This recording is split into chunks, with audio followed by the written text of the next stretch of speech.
Well, welcome. I am in this right now because I'm fresh out the shower, so my hair is still drying. But, yep. Well, welcome to the realm of Millenia. Be ye man, woman, child, a spirit, creature, or demon. Be ye a native migrator, or maybe even some sort of invader into the realm. Welcome, for I am your host, the MILLENIANmailmen, and I'll be world building for you long after you have already begun to acclimate and fit in. So go ahead, sit back, relax, and enjoy another hot take hump day. And guess what? It is week 36, Devil's Advocate hot take. And this hot take is a bit more of a stewer, right? I'm going to definitely go out the lines of profanities in this one, right? And I hope you understand. It's just the devil's advocate talking. It's not a personal opinion or the MILLENIANmailmen here. It's just the devil's advocate hot take. And this hot take is here to address the conception that women get away with a lot of things, that women get away with murder in the modern day right now. Women can get away with murder, but men are getting thrown and locked away for jaywalking, if you will, right? Heavy punishments for lighter crimes on the male side in this world of that seems to be more sexist in certain communities, especially social media communities, right? And because of how loud the voices are on the sides, I'm going to be taking the male side on this one because it's rather quiet. So this is the Devil's Advocate hot take, week 36.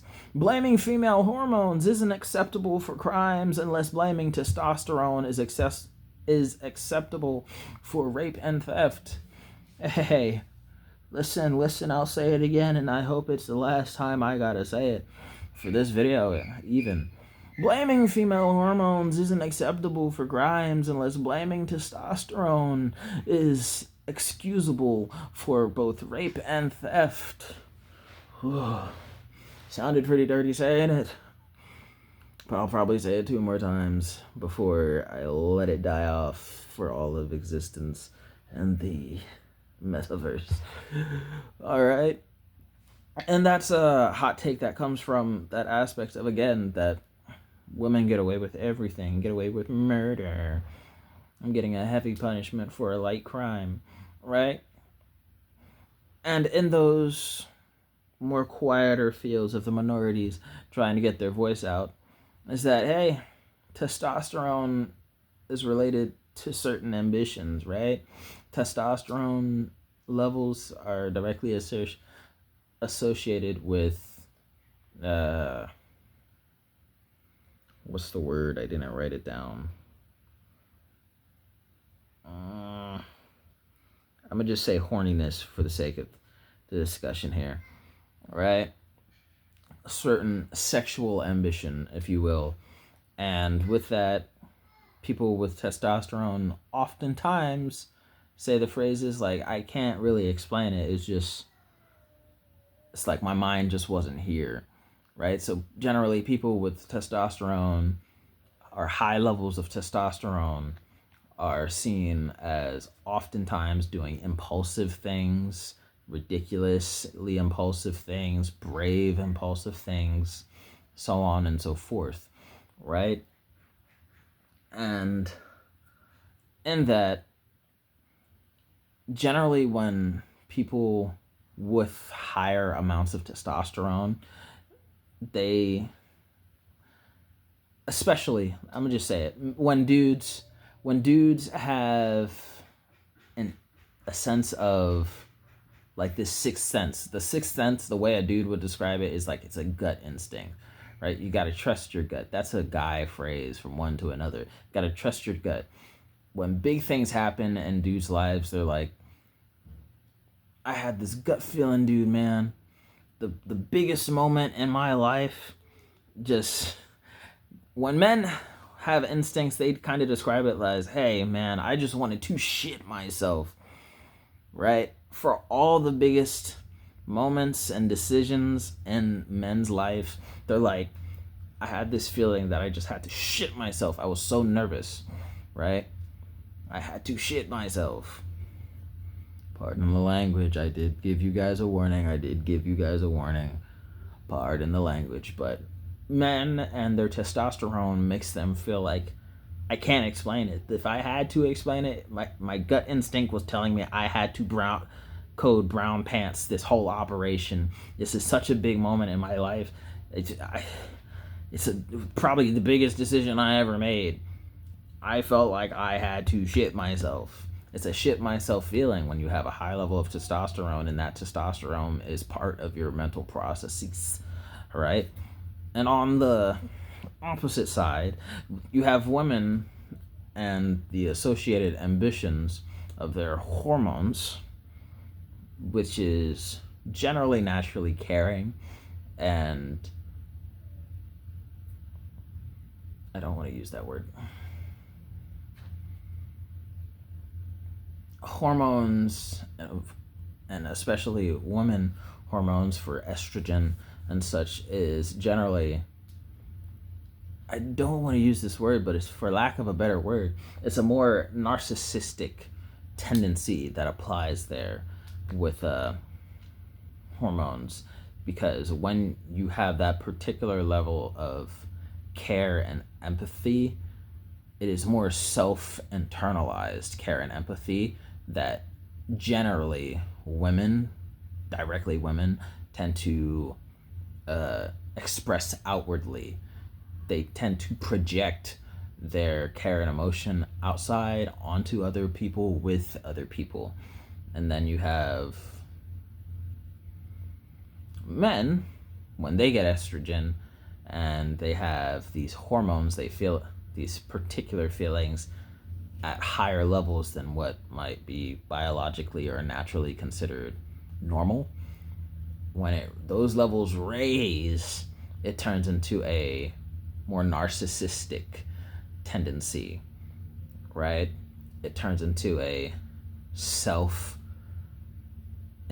it stays as a self-reflective empathy and emotion, but because the hormones weren't meant for the dudes per se, it is more so therapeutically and psychiatrically delved into being something more narcissistic of a tendency and a trait that they shouldn't have, because the levels are way too high for you. And it is such a bigger deal because that hormone and emotion was supposed to be projected out naturally, and you're just not the kind of character to naturally project it out. That's no fault upon you, but at the same time, it's a chemical imbalance, dude. I don't know what to tell you. You weren't built for this. You weren't built for this, right? So back to the argument. Female hormones aren't acceptable for women to be able to commit crimes, unless we can also blame testosterone as excuses for rape and thievery, right? So female hormones aren't acceptable as for crimes, unless we can also do the blame game for testosterone as an excuse for ideations, fantasies, and follow through with rape, theft, and that kind of thing. Because again, testosterone is more ambition for sexual proclivity, and then hormone is more so caring. And again, with the hormones, let me actually go through it here. Part of that hormone is associated to that particular ambition of empathy and the emotional projection, right? Internalized, which you just naturally need to be able to project for it to go to all the proper places. Another thing with hormones is higher levels of hormones tends to invoke a sense of over-explanation, which is entirely opposite to testosterone per se, which is more prone to making it hard to explain yourself. Explain yourself. Honestly, I can't really explain it. Versus estrogens, it's more like I'm gonna talk. I can't explain it, but I have a million words to say, right? And I am one of those firm believers, as your devil's advocate, I am one of the firm believers that people tend to, more often than they should, explain themselves out of a way they just explained, right? Like, I talked my way out of a ticket, and then I kept talking, and now I am getting put in the back of their patrol vehicle. I don't know what happened. I talked my way out of a ticket, and the next thing I know, I'm getting slammed in the back of their patrol car because I just didn't shut up, right? That is more so an estrogen emotional, feminine hormones.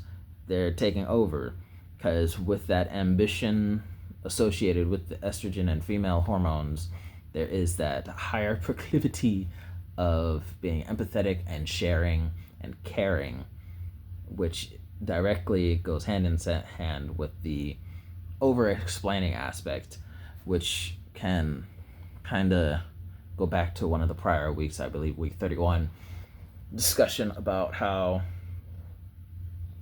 women are a bit better at expressing and communicating than men do. Cool. Men, testosterone high, can't explain shit. Men, testosterone, yep, it's making scientific, biological correlations there. Females express well, communicate well, and over communicate, over explain things.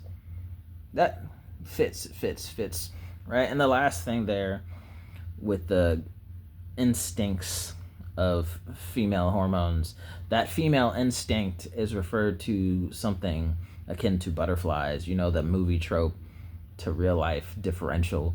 It's like, I just got this feeling in the gut. That gut instinct for women is that butterfly, that electric feeling, right? It's just, it doesn't feel right. I'm not getting that electricity that I thought would be there, that I was expecting to be there, that should have been there, Bridezilla war style. I needed it.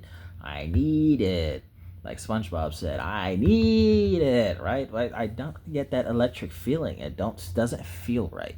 Or that I get a particular level of butterflies, right? For all the biggest things and all the woman's decisions and the moments in the woman's life, they talk about the butterflies or the electricity in the moment, right? That gut instinct, that feeling, that intuition. It was just something isn't right, or something was just right, right?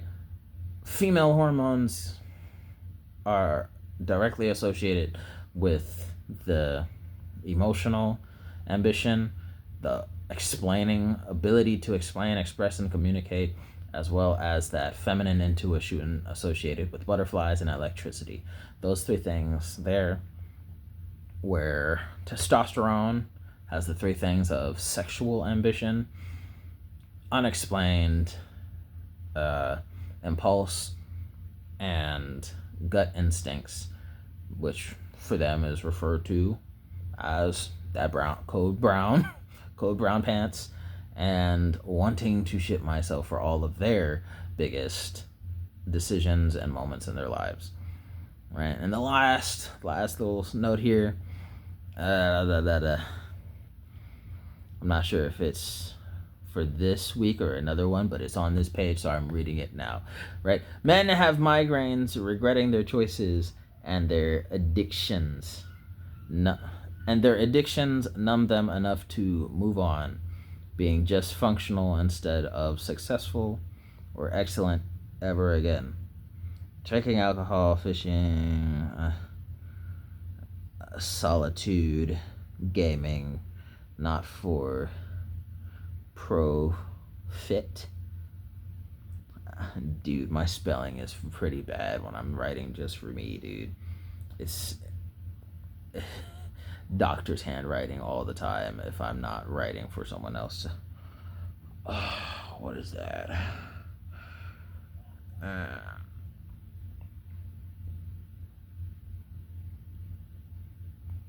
Okay, so I'm gonna go back up. So the one right above that is talking about the women's get butterflies and electric lightning feelings or migraines for their biggest decisions and moments in their life, right? And the subnote behind that, which you could probably cut it off because at this point, but I'm just going to try to explain this devil's advocate I had. Because let me tell you all now, right? These devil's advocates I write, I go at least 1, 2. I have out to week 59. Yeah, week 59 already written out. And I am right now doing the 30s. Okay? So I honestly do not remember all of these notes perfectly. Okay? I do a quick review over it if I even have any notes on it beforehand doing the devil's advocate conversation, and then I move on because I got plenty of other stuff to do and write for the book I'm working on, Realm of Millenia. I got a lot of things to do with that, and anytime I get like a quick thought or a quick something I hear through the social media, through YouTube, or in a family or friend setting conversation, I immediately jot the notes down right here, and I'm like, oh, yep, I'll turn that into a hot take of the week. So this last little note here, I have no idea what this is in reference to. I don't know where I was going with it at all, but I'm going to put it on the airwaves and maybe someone out there is going to understand, right? But the last two notes here, the last one about the women and the hormones, was that women get butterflies and lightning feelings for their biggest moments in lives along with migraines, right? And women and their migraines, something that has been traced but not been officially diagnosed, was that women have migraines that assist in the blurring of their memories, right? If a woman has a deeply seated regret that they truly can't handle, they'll get a migraine to cover up thoughts and things about that particular memory, right? It's like, oh man, what was that? What was I thinking about? What was I talking about? Darn, this particular moment in my life was so traumatic and this and that. I genuinely can't remember anything about it unless people who were also there tell me about it. And anytime they talk about it, I get a raging migraine and I forget it, making it impossible for me to express it again without them being there and present. I can never seem to remember anything about it, right? Women and their hormones allow them to kind of staunch out and cauterize memories that make it impossible to remember certain things. The migraine is there to protect you from delving back into those memories. It is a mentally on purpose thing your body is doing to save and protect you. That's the difference between like a general headache and a migraine. It is in records that scientists still have no idea what migraines are, but other particular studies, unofficiated by the scientific community, do say that migraines are actually the origin of the brain trying to staunch out something that is bringing back this particular sense of nostalgia. Because when a migraine activates all the senses for a moment of nostalgia, along with extra nervous system activations happens. So the theory is that when you get a migraine, it's like, hey, you're activating a memory, but your brain and body, due to some trauma or some whatever, is saying like, no, cut out that nostalgia. We're not doing that. that past memory, that past recollection that your mind is naturally wants us to do, screw all of that, right? Some women do that with when they have a baby for the second or third time, they'll get a lot of migraines that they didn't have in their first pregnancy. I wonder why. Your body and mind was like, hey, you remember when this happened the first time? And your body's like, no, better not freaking remember that. She's in pain. Let her be in pain the one time and forget about it. Okay? Right? Or, I don't know. Just something happens, right? Other people associate migraines for particular reasons, similar particular reasons, to be like akin to deja vu. But I don't know where I was going with this reference that men have migraines, right? Men have because it's just a statement of fact. It's like men have migraines regretting their choices and their addictions numb them enough to move on. Okay, I think after talking about it, I think I know where I was going with it. Whoop-de-doo, right? I think I was making a point. I think it's divergent from the hot take, but I think the point I was trying to make was that men utilize their testosterone in order to move past the effects of the migraines, right? Men numb their pain. You see it in all the genres of music nowadays. You see it through all the heartbreak and the pain and the sorrow and agony. Men get over their migraines through their addictions. Men use addictions in order to get over the pain, the regret that migraines is kind of proof of, right? So they'll drink, they'll do drugs, alcohol, they'll devote themselves to isolation and solitudes, staying stuck in the house, be it for gaming, be it just for pity parties where they never leave the couch potato position, or they go fishing just to be in the woods and do hunting and be alone, not even inviting other people, not even doing just to be alone, cabin in the woods, but no one else but me in this cabin, right? Men will do that in order to satiate their addiction, in order to help them get over whatever regrettable thing their migraines are doing. They're delving into addiction helps them move on past whatever thing their migraine is telling them they regret deeply or didn't want to ever be a part of. Weaning into addiction helps them move on to be functional and successful.